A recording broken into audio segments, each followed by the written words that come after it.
Dirt 5 is the latest entry from Codemasters into the Dirt series.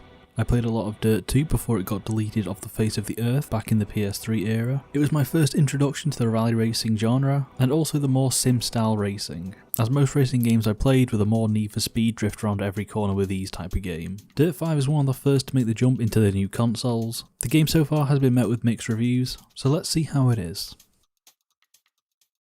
The story in Dirt 5 is quite prominent, told through the form of a podcast between each race. Main characters AJ, the mentor, and Bruno Durand, the antagonist, are played by Troy Baker and Nolan North, so it's quite enjoyable to hear these two have some back and forth. The podcast hosts are also pretty entertaining to listen to. The story itself is super generic. AJ is your mentor because you are the chosen one. Being your mentor, he says well done at the end of each race. Racer Bruno starts to climb his way through the racing ladder and eventually has a 1v1 against AJ. AJ loses and retires straight away, pretty much just a rage quit. AJ then becomes your full-time mentor. Eventually you'll have a 1v1 against Bruno in the finale. You beat him and now you're the top guy in racing. Truly thrilling stuff. There was a lot of effort and probably money put into the story for something super generic. It's kind of a waste. Sometimes throwdowns will appear, meaning you can 1v1 another character who is supposedly good at a particular racing style, but none of them have any character or any voice or anything at all. AJ just goes, oh so he wants to race you, he's a feisty boy, and then you win and it's just well done pal. The whole story feels like there was a lot of effort put into it, but also none at all. The game's campaign is basically the main mode of the game. You do have multiplayer and playground mode, which I'll talk about later. The campaign itself is split into chapters containing various races. You can choose to do them all if you want, or just make a straight shot to the next chapter. You'll have to get stamps in order to progress to the next section, which are gained by winning races. The race types pretty much all just merge together aside from a few. We have basic races, either using cars or trucks, driving in large packs either around a circuit or point-to-point racing. Ice races are also here. Sliding around the track is pretty fun if you enjoy drifting. Pathfinder races, which require you to scale a very dodgy track in a Lego car in order to reach the finish line. These are incredibly janky and really highlight the terrible physics engine.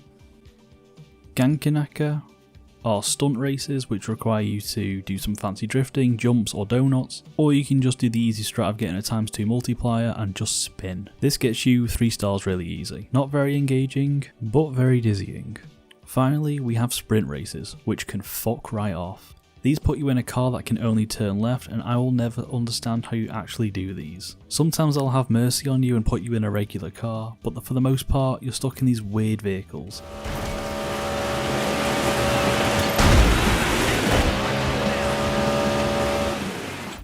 There is no rally racing to be had in this game, which is sad. I guess they're just leaving that to the Dirt Rally series to do that.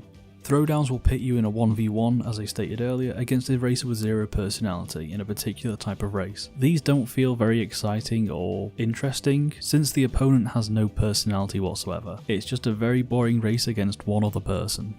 There's a small number of race locations and they aren't very exciting or interesting. It's just jungle, desert, snow. Not that they can do much else, but the tracks within them are just very boring to drive around. The game on normal difficulty is also super easy, so ramp that up if you don't want to just be driving down a dirt road a mile ahead of everyone on your own. Playground mode is basically Trackmania, and arguably the most fun this game has to offer. Players or yourself create tracks and upload them for all to play. The track maker itself is quite fun, if a bit lacking in things and locations. These tracks are very fun to drive through, and give me, as I said, Trackmania vibes. Driving around these wild tracks to try and get good times, it's just really fun to do. Multiplayer, well I've played one match of multiplayer, which, well what can I say, it's multiplayer. There wasn't any lag or anything, and finding a match these days seems pretty long. Seems like the most you're going to get out of this game with multiplayer wise is the playground mode. They are planning to add more items to this, so hopefully it'll spice it up a bit. So a bland set of modes and races, aside from playground. How does the game actually play? Very stiff and arcadey. But I swear the earlier games like Dirt 2 were not this arcadey. You drift with ease like Mario Kart, you bounce off the sides with 0 impact, your car flips and bounces around like a bouncy ball. It feels bad, to put it bluntly. It feels better driving around the playground maps as they're more arcadey, but the main tracks it just feels really off. Not to say it's hard to control, it just doesn't feel good. Each car and class does feel differently, as you'd expect. The heavy trucks feel weighty, while the smaller cars fly around. For the PS5, which is what I'm playing the game on, It features haptic feedback, which is a really cool feature that the PS5 has. It basically gives you more immersive vibrations in your hand. So for Dirt 2, the trigger for the acceleration will have some resistance while you build up speed, and it'll vibrate as you drive over rocky terrain. It's good and immersive, but I have delicate little fingers, so after a while it really starts to ache. It may just be me, but after playing for a few hours my fingers feel really numb with all this extra force. Dirt 5 can be played with a wheel. I have not tried it myself, but I'm going to assume it's okay. The game does offer, as expected, multiple assist options to turn on and off as you please to help you or make things harder for yourself. While playing through the campaign, you'll earn cash to buy vehicles, stickers, icons and any other shit with. You can also gain extra money by doing challenges for your sponsor. You can change your sponsor throughout the game, and they'll just want you to complete different tasks for each race. The sponsor will pay you certain amounts for each race, and it'll go up as you gain rep with them. I never really needed money in this game, I just kind of bought what I wanted, so I wouldn't worry too much about maximising profits. The game's best aspect is the graphics, understandably with this being a next-gen title. The varied weather effects just look awesome. Thunderstorms, sandstorms, rain, it's all awesome. Some tracks will have dynamic weather, so it'll be sunny at the start, then start pissing down, and then go back to nice and sunny for the finish. It makes each race have that extra pizzazz. The cars also get muddy and wet as they drive throughout the track. Nothing new, but it still looks great. The game also includes ray tracing, which is mostly seen on the icebreaker events or when it's raining. Overall, this game is the best looking racing game I've played. Shame about the actual gameplay. We also have a photo mode, which obviously seems to be becoming the standard these days, and it's okay. It really highlights how good the game actually looks, but it doesn't really do anything new. Dirt 5 for the music has like 5 songs, and it plays on repeat throughout the game. So repetitive I had to turn the music off. There is a cool detail about the music though. It isn't played directly to you, as if it was on your radio. It's played on speakers throughout the track, so it'll get louder and quieter depending on where you are. It's just a neat detail. Performance wise, the game has 2 options to go for on next gen systems: focus on frame rate or focus on graphics. Either way, the game has a strange stutter every now and then, but that just could be a console issue, but it's an issue and it needs to be fixed.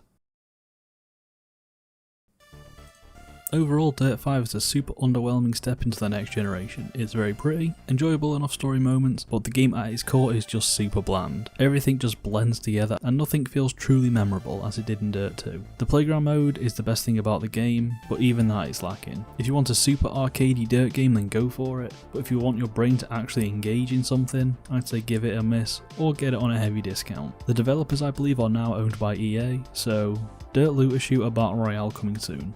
Thank you for watching, and I'll see you next time.